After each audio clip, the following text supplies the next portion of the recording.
Welcome to Homestand Studios. I'm Noor Zainab, like it says right there behind me. Next to Jelani, Goodridge-Reid. My name's not there. My name's not there. Not yet. We'll see if it's gonna be there at some point, or if it's gonna be a Jelani. Is Justin gonna come back?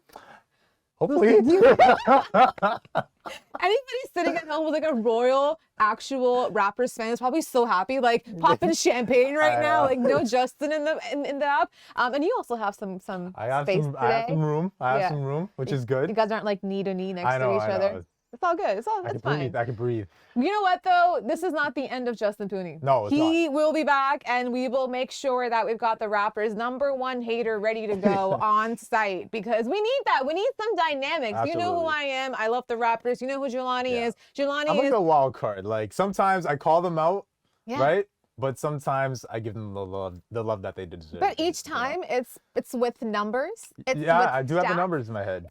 He not only does he have it, no, he does have it in his head, actually. I was gonna say not only does he have it in his card, he doesn't even show up with a freaking card. He just shows up with numbers right here, and they're like freaking and I'm sitting there like, Jelani, how'd you remember that? I don't know. But that's why we need to have him here. You do your homework. Yeah. Right? And memorize.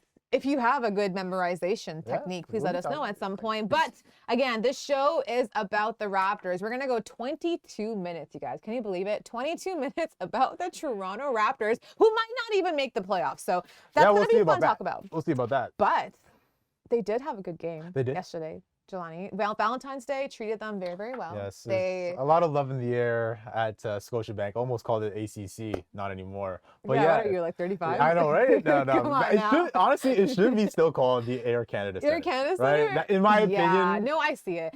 Scotiabank is just too long. Like Scotia, I call it Scotia. Like Scotia, but it's not the same. STC, no, SS. It's funny because the first year it was called Scotia, we won the chip, right? That's good. Oh, that was the first year. You're right. But ever since then, that was like our like the best part of our whole thing. Anytime. I'm losing track of what I'm saying. But anyway, we're going to talk about the Toronto Raptors for 22 minutes. And like I said, the Raptors did win last night. A lot of love in the air in many different ways. Poeltl, 30 points. Yep. VanVleet, 15 assists. Everybody, they looked like a team that actually played well together. And they got the win going into the All-Star break. So happy about that. Feel good. But what we thought would be fun today, actually, would be to look back at the game last night and pick one thing we liked and one thing we did not like. So, Jelani, what's the one thing that you liked? Hopefully I don't steal your thunder here. Oh, no. But it has to be Jakob Poeltl. Right? It has to be Jakob Poeltl. This guy gave us... What an interesting answer. I know, right? Like, wow. Who would have thought of that I really thought hard about this one, right? 30 points. He almost got his career high. I thought it was going to happen because, like, in the dying moments, we had a few possessions. Yeah. But it's whatever. He played so well. 88% shooting right from the field. This is why we brought him in the door. This is why we wanted Jakob Poeltl. And look, I felt like at the deadline, the Raptors were, you know, in a tough spot, because it was like, okay, do you rebuild now? Do you retool the whole roster and get off of your guys that have been here for a long time? Or do you try to play for the play-in, something I haven't really been We know what side you were on. You were very loud and proud about that side, okay? Don't act like, okay? I know, we you're like, actually, I love this team, but like 2 weeks ago, you're like, get all out of here. I still love this team, but yeah, we'll talk about that later, right? But yeah, Jakob, he came in, and I think it's the fact that he knows who we are, right? He's been here before, right? So the fact that he can play with Pascal in the front court, I love what I saw last night. They combined 25 for 32 on the night, so they were balling. Thank you very much. And I think Jakob, he does it on both ends of the floor, right? Yep. The problem, Noor, with the Raptors was the center spot. We've been talking about this all season long, how offensively it just wasn't there. And then the defense, like in the paint, it was nothing, right? Yeah. Offensively, we saw that Fred, he relied on him a lot in the pick and roll sets, right? Fred, most of his 15 assists were Jakob Poeltl. So that was great. The pick and roll really hurt the Magic, right? And then when you're seeing the second chance points were there because he's active on the boards, right? And he and also Boucher, we'll talk about it later, he showed up. So I think the second chance was there. And then defensively, we saw a lot from Jakob. 6 blocks, thank you very much. He did not let the Magic do anything in the paint, okay? When Mo Wagner thought he could get it done, nope, okay?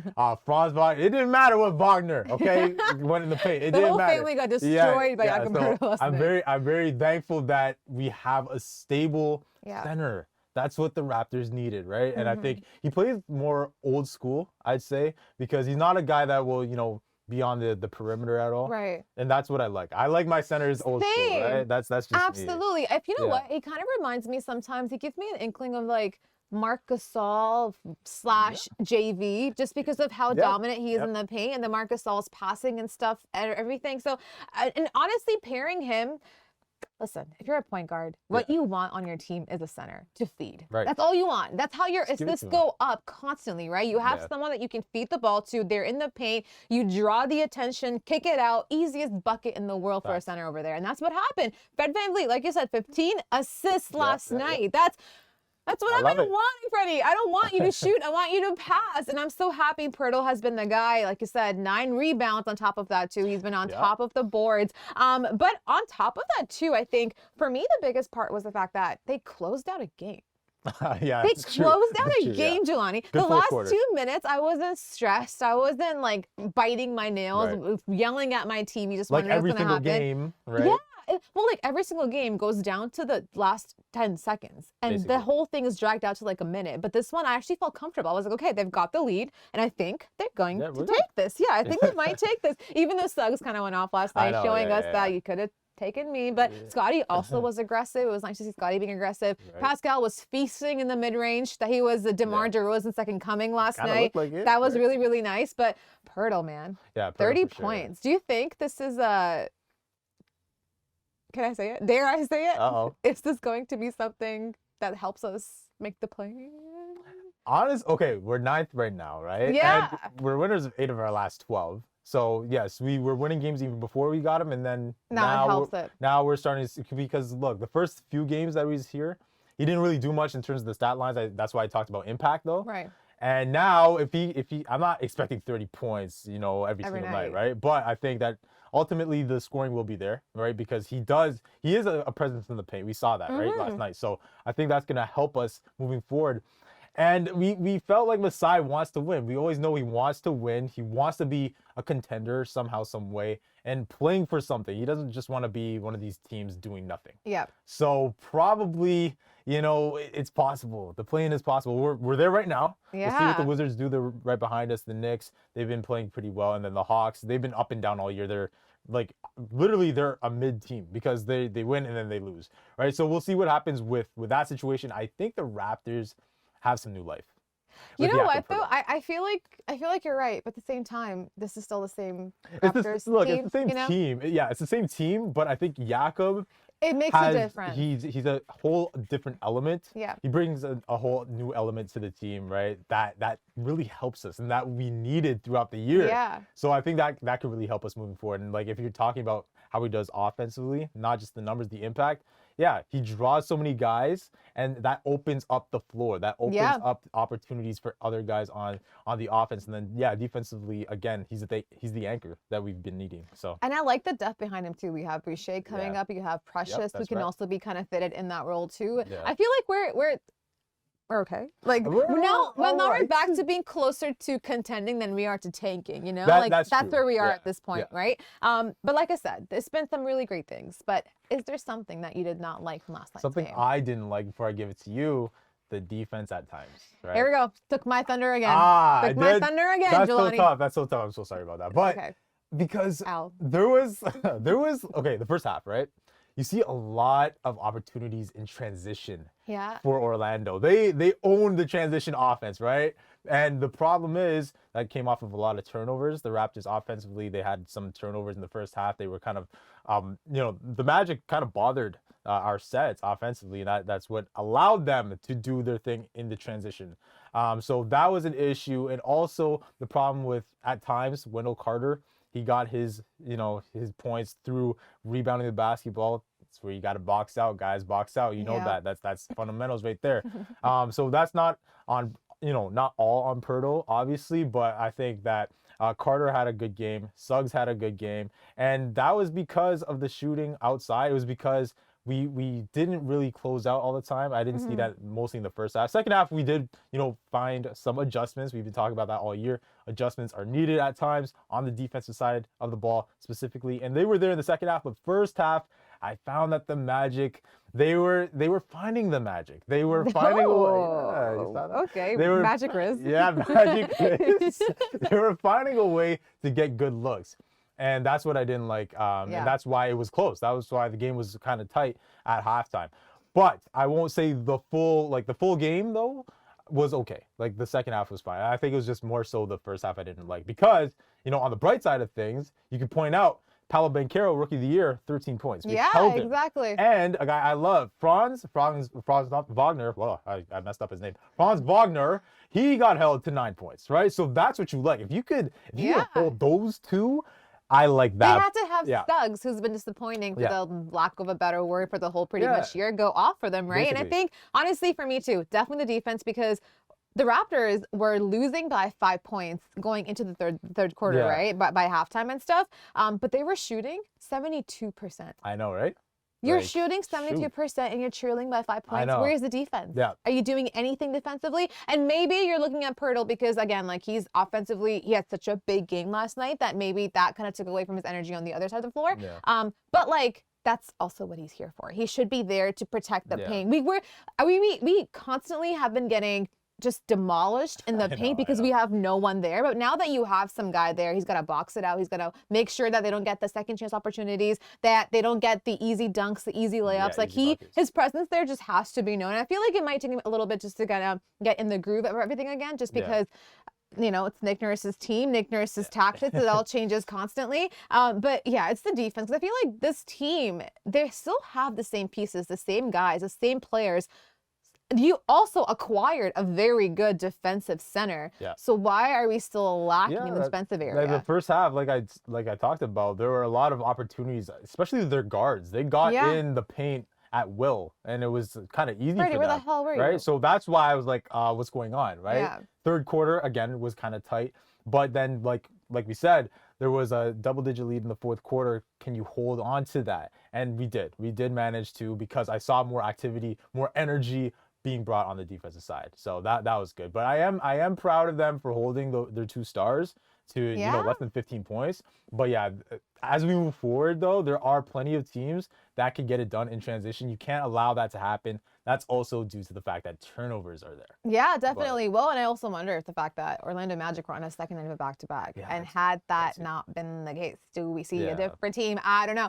But like I said, this team, they're turning the season around. They're trying their best to do it. But even if they don't, we are not alone in feeling the Raptors' misery in the past couple of years, because we know the LeBronta eras. We know all the stuff that we've been through. We know Kawhi leaving on a whim after winning a championship. We haven't had it easy as a Raptors fan. And actually, just yesterday, that was the anniversary of the day 11 years ago where Linsanity hit the game winner against Toronto after trailing by 17 points to Toronto. I know, right? You know what I thought would be fun this glorious Wednesday afternoon? Let's talk about the worst Raptors. Oh, pain on the worst Raptors moments of all time. Top 5. We'll break it down really easily, but it cannot be LeBronto. Yeah, no LeBronto. And you know how hard that was, Jelani? Everything I thought of, I was like, LeBronto. Yeah, I was like, oh, remember when he pulled Norman Powell? Yeah. Oh, that's LeBronto. Remember when he swigged the beer? Oh, that was LeBronto. Oh, remember when he hit the shot in the face? LeBronto. Remember when DeRozan sat? LeBronto. Casey got fired? LeBronto. Yeah. Everything's goddamn LeBronto. But there's a couple that still are not the best without LeBronto in them. So number 5 for me is actually Chris Bosh asking which team he should go to on Twitter while wearing a Raptors jersey and assigned to the goddamn team. Yeah, that's tough. What's your number 5? My number 5, it's not a bad moment per se. It's like a legendary moment in NBA history. Kobe 81. It's just the fact that it happened. That's a bad moment for us. It just happened against us. Like, when you think of the Raptors, some people who don't really watch too much Raptors, first thing, Raptors. Oh, Kobe 81, right? 81 points. 81. So yeah, that was a problem. And then they also made that into a commercial. Would you know? I know. Like, did you really have to do that? That was a classic commercial. That was really good. It was amazing. I'm also a fan of the fact that he scored 81 on us, but it's embarrassing to go around being like, he had his highest game against us. What do you want to say? That's 5 for me for sure. What's 4 for you? Number 4 for me. This could be even higher actually, but when, again, this is all the matter of like how other people in the league view us. Yeah. But this is based off of that. the fans cheering when KD went down. Oh, okay. It wasn't everybody. It wasn't I know, but it looked so bad on our part, though. Like, all the people, obviously, it was also the rich ass, the courtside people. Bowl. It was the lower section. What do you expect from the rich? That's all they're going to do. They're going to talk shit. Because if you see higher up in the stands, no one's clapping. No, I at home and like, oh, because KD, okay? But me too. Yeah, you know, on like social the media, actual real fans. The Raptors didn't want him hurt. No. The Raptors fans didn't want him hurt. But it made the news. But then it looked like... Then it made headlines. Then KD had to come out. Draymond, Clay had to come out, talk shit about us. That hurt. Number 3. Yeah. Oh, so for me, number 4. Oh, number 4. Yeah, number 4. I'm fucking number 4, actually, Jelani. Number 4 for me has to be Vince Carter, 2008. It was in November. He hit a shot to force OT on us. Right, a 3-pointer from downtown. This is when he was a net. So this is actually the year after we played them in the playoffs. Played them in 2007. We lost, right? And that was a good year too. We had a good year. We felt like the Raptors could actually maybe win a round or something like that in the playoffs. No, New Jersey said no, no thank you. Okay, so Vince Carter and them, Richard Jefferson, they beat us, Jason Kidd. Then the year after, so this is November. He hits the three from downtown to force OT, and then in overtime, guess what? Alley-oop to him. It was an inbound alley-oop, backwards reverse to win the game. Okay, the crowd was like, oh. Right? Not on us. Yeah. You're like, not on us. Oh, yeah. Vince, bro. Why? I get it. We traded you. But does that not make you believe in like basketball gods? But things like that happen? Yeah, you know? The basketball gods are real. They're so real. That. And they sit there making the fairy tales happen. Like, because Vince Carter, for him, that was like the monumental, like, F the Raptors. Like, this is my moment. But for us, it was when he missed that shot against Philly and then Kawhi came back and actually made it. I was like, it's a full circle, you know? So, yes, the basketball gods. But in that case, basketball gods, they were angry at us because we booed Vince so hard for years. So, yeah. We didn't deserve Vince in that moment. I mean, 3. What's number 3 for you? Number 3 for me. Actually, 81 points by Kobe. Okay. It's number 3. I don't know why it was number 5 for you. It's like traumatizing. I know. It is. Because actually for you, it's a good moment too. Yeah, right? It's like, Kobe. No, it makes sense. Number 3 for you? Number 3 for me is not even a moment. It's a series. Oh, shit. It's a whole series. I think you guys know what I'm talking about. Oh, no. We got swept by the Wizards. Okay? Look, the Wizards at the time were really nice. Yeah. Brad Beal, John Wall and the crew, Gortat and the crew. But, damn, the swept, this was a time where, okay, we were really close with Washington, like, in terms of the talent that we both had. Yeah, they had Beal, they had John Wall. We felt like it would be a tight series, maybe go 6, maybe 7. You never know. Oh, no. They said, let's get the brooms out. And they took our soul, right? I remember John Wall was laughing all over the place and stuff like that. It was tough. And Paul Pierce, like, nah. Seeing Paul Pierce happy is not something I want to ever see in my life. And he was on the team too. Because he's the ultimate Raptors killer. Let's be honest.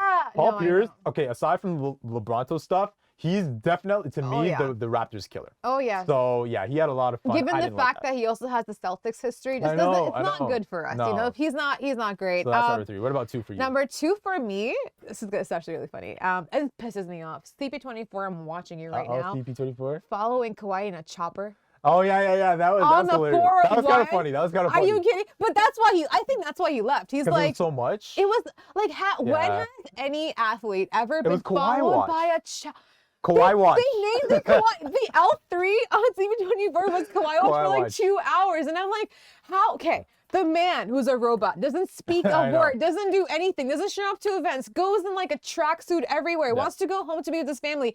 Is this what he wants? Does he want to have choppers following his car? Didn't they follow him? Like, he was in Niagara. He was in Niagara for a bit, trying to look at schools apparently or whatever. And they were there too. People were there too. Then he was at the Blue Jays game. We followed him there. And then he was on vacation and he brought a Shoppers Drug Mart bag. I forgot about that. That to me was, I was like, oh, does he have optimum points? Like, is he That's actually funny. Yeah. We were unhinged. We were. Jelani, and that's why he didn't we scared him. We scared him away. We scared him away. I told you. Anyone, you're following me in a chopper, I'm calling police services. I need to flee the country, you know? Hey. And a guy like Kawhi too, like, okay, maybe LeBron's gonna love it. LeBron's gonna have like his phone now, he's taking stories with the chopper in the air. Kawhi's gonna be like, I will bazooka this chopper right here and I need to get home safely. So that to me is because I think again, delusional on my part, but I think had that not happened, he might have stayed. Probably. He might have stayed, Jelani. But still, we offered this man free food, free penthouse, all that stuff. And he said no. I know. Okay, number 2 for you. Number 2 for me is a series I think a lot of people forgot about. Oh, no. 2020 bubble. Oh, no. Yeah. We don't bring it up. I think that's why people forgot about it. Game 7. Please don't. Boston Celtics. This was a series I felt if we won that series, we go to the final. I think we beat the Heat. You know how good we would have looked after no Kawhi and gone to the finals? I know. I think we beat the Heat. It would have been tough. Yeah. We were playing really well. But I think that it would have been a really tight series, but we never saw it because Marcus Smart. Marcus Smart blocked Norman Powell. It was 87-85, I believe. We had the opportunity to tie the game at that point, and the block that really ended the season for us. Because after that, they got a few more points at the line, and it is what it is. Like, that was a good team. I think without Kawhi, the way that we played that year, Nick Nurse had us playing really well, Coach of the Year. Yep. And I still think about that day. I still think about that because remember, the series was over until OG hit that triple. Oh my goodness. And then the way he walked off that triple too was the most Tom Cruise thing I've ever seen in my life. It was amazing. But you know why that bubble series also sucked was because that was also when the Pascal joke started. Because Pascal was not performing. Play that well. Yeah, let's be real. He didn't play that well. It was tough to see. But yeah, like we were supposed to get swept. I thought the series was over. OG, he keeps us alive. We win a few games. I was like, we're going to win the series. It's going to happen. It was tight the whole game, the whole fourth quarter, and then boom, no. Okay, whatever. It's whatever. Freddie also messed it up. Pascal messed it up. Everybody messed it up. Yeah. You know, Kyle Lowry was like, he wanted to make it. He wanted to make that happen. He's like, without Kawhi, it's my moment. But okay, number one. Number 1, Jelani. What's your worst Raptor moment of all time? Well, aside from LeBron, we got to look at 2014. We got to look at Brooklyn, right? No. Game 7. Again, another Game 7 block. This was Kyle Lowry. Remember he had the ball, he had the rock. It was a loose ball real quick, got it back up, put it up. Get that garbage out of here. Unfortunately, we lost that series. The Nets went on to play the Heat in the second round. I felt like this was the first time in the playoffs with this new regime under Masai Ujiri, and I felt like the city was vibing. Remember, he said, F Brooklyn, we're winning this series. Okay. And I felt like, okay, the Raptors are back because it had been a minute since we made the playoffs. So I was like, okay, we're here now with this new crew. I like it. DeMar's here. Kyle's here. Remember Vasquez in the crew? I love Vasquez off the bench. It was tough. Vasquez. Yeah. It was tough to see us lose that way because it was a close series. Yeah, exactly. Well, if you were to make that would have been a different Raptors team, you know? Like they might have even given Kyle and DeMar the confidence to maybe take on LeBron properly, but I don't know. That would have been tough. That killed. Well, also just because the year after that was like the Wizards, right? And that's actually, I have 2 number 1s. 2 number 1s. There's too many to choose from. Okay. But if LeBron was in this, I think it's going to be all the top 10 LeBron moments. Going to be. Actually, screw you, LeBron. But so number 1, actually, the Wizards. That was embarrassing, terrible, man. Sweep. Like, I get it. It's Bradley Beal. I get it. It's John Wall. I get it. It's Paul Pierce. But you're still a decent enough team to at least get 1 win. It's supposed to be an even series. But we got you already mentioned that enough. That was a horrible one. But actually, so for me, the other one too was the whole saga with Vince Carter going from lovers to enemies. Yeah. That hurt. That was kind of tough because he put us on the map. Let's be honest, right? He was the reason why. A lot of even the athletes to this day, when they were growing up, he was their favorite player, and they knew Toronto because of Vince. He was part of the most like monumental jerseys, the dunks, like everything. He put us on the map. He was the reason why we're in the playoffs to begin with. Basically. And then he just is like the most bitter ex in the world afterwards. Yeah, it was like because like he wanted to stay. That was the thing. He wanted to stay, but then he in the front office just didn't see eye to eye. Then he was like, you know what? Okay, I'm not. Were those Isaiah Thomas days? No, this was after that. But it was just it was tough because like you said, the culture, the way that he put it on for the city, even rappers in their music videos were wearing Vince Carter purple jerseys, okay, at the time. To this day, you know, to this day, that's like a headline jersey. It's only because he put it on the map. That's fair. But, well, I'm sorry, and I hope we haven't ruined your Wednesday enough with all these sad stuff. But again, like we said, the Raptors did win last night. They're going to go into the All-Star break now, taking it easy, relaxing with their family. Sorry, Pascal, you have to go to Utah now. I'm sure he wanted to go to, like, but shout out, he's representing us, right? He had a great game last night. Thank you very much, Pascal. Also, Chris Boucher, thank you very much for your efforts, okay? Chris Boucher's low-key so underrated, bro. He was in the paint. He was getting his second chance points. I saw that. Don't worry. I did that. That didn't go unnoticed. Malachi Flynn, he gave us double figures. I love that. Yep. Okay, so we saw a really good game. The whole unit showed up. Thank you, Toronto. Like we said, the whole unit showed up. We might see the other unit show up here at some point, but thank you to Jelani, Goodridge-Reid for joining me today. I'm Noor, Zainab. This is the Raptors. 22 minutes that we've gone over now just a little bit, but you know what? That's what happens with the Raptors. You can't stop talking about it. Good luck to everybody in the All-Star game, and we'll see you guys next time on Hoop Talks.